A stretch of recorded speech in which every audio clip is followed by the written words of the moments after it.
Class. I am here to talk with you all about your poetry unit for us this spring. I'm just going to go through the syllabus for the unit and talk about some details, things that are required for you, and just the details on this sheet here. Okay, so our poetry unit this year will consist of reading poetry written by renowned authors in an effort to model our own styles of writing and self expression from a professional. We will journey into the minds of these artists and discover how their lives have influenced their writing by their personal experiences, feelings, emotions, historical events taking place at the time, etc. You will then produce your own piece of poetry similar to the strategies that those authors are providing to us. So by the end of the unit, you will have produced 8 original poems utilizing a variety of poetry devices and figurative language. And so you guys will be creating a digital poetry anthology. So an anthology just is a collection of something, a collection of work. So a poetry anthology will be a collection of poems by you. So this digital anthology will be either a slideshow of your poetry created by Google Slides. You can do an iMovie where it's just like a recording of slides or a recording of your poetry going through. WeVideo, those of you who have Chromebooks, WeVideo is similar to iMovie, but it's mostly used for Chromebooks, so that would be recommended for there. Adobe Spark, I love. I've used Adobe Spark multiple times for myself, for my own professional development. It's similar to iMovie in that you can input video footage, but you can also input pictures, you can input writing, and in my opinion, Adobe Spark is so much more easier to use than iMovie. And it's a lot quicker. It has templates for you that have already been created where you can just kind of plug everything in. So, and it's free. There's a free version of this. Whenever you guys try to use one of these devices like iMovie, WeVideo, or Adobe Spark, make sure you're using your school email. A lot of these places allow you to log in with Google. So do that and use your school email and password. If you have another idea of another program you would like to use to display your poetry, please ask me and just let me know what that is and I can take you there. And I will let you do it, depending on what it is, obviously. So I went ahead and I just posted some links down below for you to check out some digital options for Adobe Spark, Google Slides, iMovie, and WeVideo. These are really just how-tos and tutorials on how to use each of the programs. So I recommend just kind of getting in and playing along. We've all used Google Slides at least once in our life, but I went ahead, maybe some of you haven't, so I went ahead and posted a YouTube video. If you don't like any of the videos I posted, feel free to search for your own YouTube video. Okay, so the things that are required in a digital anthology or portfolio, if you want to call it that, you need to have some kind of title slide. And byline, all I mean is by Susie, by Miss Roberts. So make sure you tell me who created it, which will be you. You need to have the 8 original poems with some kind of decoration. You can do pictures from Google Images, but make sure the image correlates with the poem. So for example, if you're writing a poem about nature and butterflies, don't give me a picture of Star Wars. It doesn't make sense. Don't give me a picture of Baby Yoda. It doesn't correlate. It doesn't make sense. These images are supposed to bring out the purpose and meaning of the poem itself. You could also do your original artwork. That could represent the poem. So you can take a picture of something that you draw. I know there's a lot of artists out there in my classes. So if you want to draw something and take a picture of it and submit it or upload it to the digital portfolio, you can do that as well. You also, another requirement for this, oh, by the way, the 8 original poems are a total of 45 points. So when you see these points off to the side,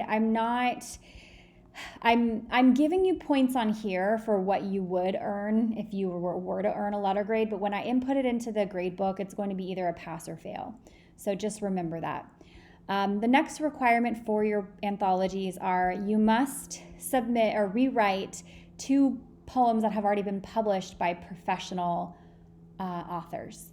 So you need to have the title, you need to have the author, and for each poem, you need to have an explanation of that poem. Down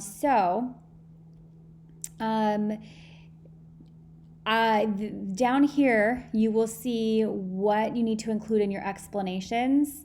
The explanations of your 2 published poems is where you must write about why you chose each poem, and this should be a minimum of 1 paragraph long per poem. So you need to have at least 5 sentences when you create that, when you input an explanation for each of those poems. So this is easy because I will be giving you guys poetry. This week we're going to be doing reading another poem called Abuelito Who, and that is a poem by Sandra Cisneros. And if you really loved that poem and you connected with it when we discussed it as a class, that could be a published poem that you put in for your poetry anthologies. But you must explain why you chose that poem. I chose this poem because I really liked it. It connected with me because I could relate, blah, blah, blah, whatever it is that you want to say there. Poetry terms page. So for example, we've already learned about simile and metaphor. So what is a simile? What is a metaphor? We'll be getting through personification, onomatopoeia, hyperbole. So that piece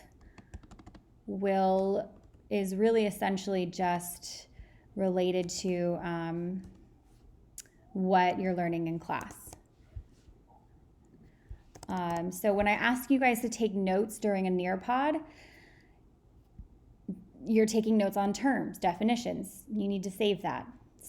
Those notes, because you're going to be telling me what a simile is. You're going to be telling me what a metaphor is on that page for poetry terms. A reflection page. Again,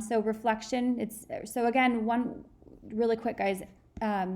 Whatever you see up here is explained in more detail down here. So if you see here, it says reflection page. Oh, what's reflection page? Okay, look, reflection page. I'll even put page in there. Reflection page writing. So this is your opportunity to share your thoughts about this project after completion. It must be a separate page in your anthology and should be at least a half a page of writing. It must include your initial reaction to this project. What were your thoughts going into the project? What you learned from reading the selected poems by various poets? What were your thoughts about writing your own poetry? Was it easy or difficult?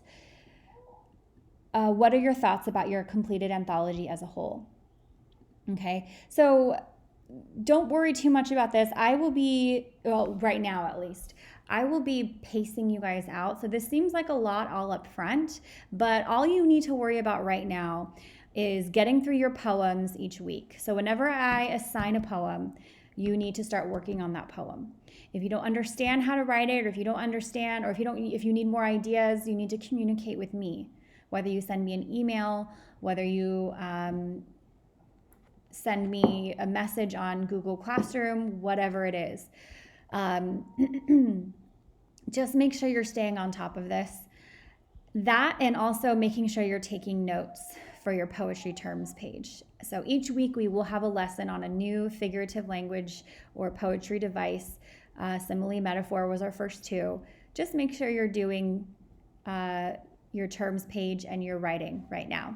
All of these other things are going to be coming the last week of the project. So the last week, I'm going to have you guys write a paragraph or 2 about a reflection on what you thought of the project. And then the last week, you're going to find your 2 published poems and rewrite them with titles and authors. So I'll have lessons about how you're going to do all of that. So again, right now, just focus on writing your poem and you're keeping up with your definitions. And that is pretty much it for the requirements. Down here, these are just the details, just kind of like reminders. For each poem you write, you must have a title for that poem as well as the author's name, which is you. Each poetry must come with some kind of illustration. So again, all these details are going to come when you are putting your project together at the end. I really just need you guys focusing on writing your poems each week and your definitions. And that is it. Okay? If you have any questions, please let me know.